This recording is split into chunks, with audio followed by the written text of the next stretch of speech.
ముందుగా అందరికీ నమస్తే అండి. సో, ఈరోజు మనం 'రామ్ చరణ్' గారి 'గేమ్ చేంజర్' మూవీ ట్రైలర్ గురించి డిస్కస్ చేసుకుందాం. సో, మూవీ ట్రైలర్ అయితే చాలా బాగుంది. సో, అక్కడ ఉన్నటువంటి ఐఏఎస్ గాను ఒక చోట, at the same time IPS గాను, లేదంటే సీఎం గాను ఒక చోట, లేదంటే ఒక కాలేజ్ కుర్రాడిలాగా ఒక చోట డిఫరెంట్ డిఫరెంట్ క్యారెక్టర్స్ తోటి శంకర్ గారైతే తీయడం జరిగింది. బట్ ఆహ్, సీఎం సంబంధించి ఆ పార్టీ లాంచింగ్ సంబంధించి అయితే మన కర్నూలులోని కొండారెడ్డి బ్రిడ్జ్ దగ్గర తీయడం జరిగింది. సో, ఆ పార్ట్ చాలా బాగుంటుంది. అందులో శ్రీకాంత్ గారు, రాజీవ్ కొనకర గారు ఇంకా చాలా మంది అయితే ఉండడం జరిగింది. సో, మూవీ అయితే చాలా ఎక్స్‌ట్రార్డినరీగా ఉండబోతుంది అన్నట్టు పొలిటికల్ డ్రామా రీసెంట్‌గా వచ్చినట్టు 'దిల్ రాజు' గారు చెప్పినటువంటి సో, రీసెంట్‌గా జరిగినటువంటి కరెంట్ ఇన్సిడెంట్స్ కూడా ఇక్కడ ఉండబోతున్నాయని చెప్పేసి చెప్పడం అంటే నాకు తెలిసినంత వరకు కరెంట్ ఇన్సిడెంట్స్ అంటే ఈ 'గేమ్ చేంజర్' మూవీలో హైడ్రాకి సంబంధించి ఒకటుంటుంది. సో, ఏపీకి సంబంధించి సో, బియ్యం బస్తాలు దొరకడం. సో, వీటికి సంబంధించినటివి లేదంటే గంజాయి గురించి సంబంధించినవి, స్మగ్లింగ్‌కి సంబంధించి గుట్కా పాన్ వీటన్నిటి గురించి కరెంట్‌లో ఉన్నటువంటి అఫైర్స్ అన్ని తీసుకొచ్చి ఈ సినిమాలో చూపించడం జరిగింది. సో, పొలిటికల్‌గా ఒకరోజు సీఎంగా ఉంటా అని చెప్పేసి శంకర్ గారి మూవీలోనే ఒకే ఒక్కటి మూవీలో చెప్పడం జరిగింది. సో, ఆ వే ఆఫ్ వేలో ఉంటుంది అక్కడ.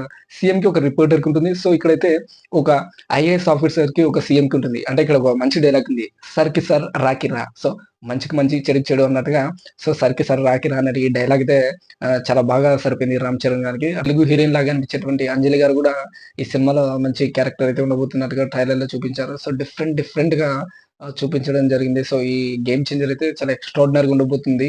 ఎక్కడ కూడా తమిళనాడులో గాని, ఇక్కడ గాని సో, ఈ మూవీకి పోటీ అన్నట్టుగా ఏది రావడం లేదు. సో, ఏపీలో అయితే బాలకృష్ణారెడ్డి, డాకు మహారాజ్ వచ్చేసింది. బట్ సో, ఈ మూవీలో అయితే మెయిన్ ప్లేసెస్‌కి సంబంధించి చూపించడం జరిగింది. కర్నూల్‌లోని Kondareddy bridge at the same time హైదరాబాద్‌లోని చార్మినార్. సో, వీటన్నిటి గురించి మంచిగా టాపిక్ తీసుకొని శంకర్ గారైతే చూపడం జరిగింది. యాస్ యూజువల్‌గా ఇది గేమ్ చేంజర్ ఉండబోతుందని చెప్పేసి ప్రెస్ మీట్‌లో కూడా పవన్ కళ్యాణ్ గారు మాట్లాడడం జరిగింది. రామ్ చరణ్ గారి డిఫరెంట్ క్యారెక్టర్స్ అయితే చాలా బాగుండబోతున్నాయి. రామ్ చరణ్ గారి పంచకట్టు అప్పన్న క్యారెక్టర్‌లో చాలా బాగా అయితే ఉండబోతుంది అన్నట్టు. At the same time helicopter shot.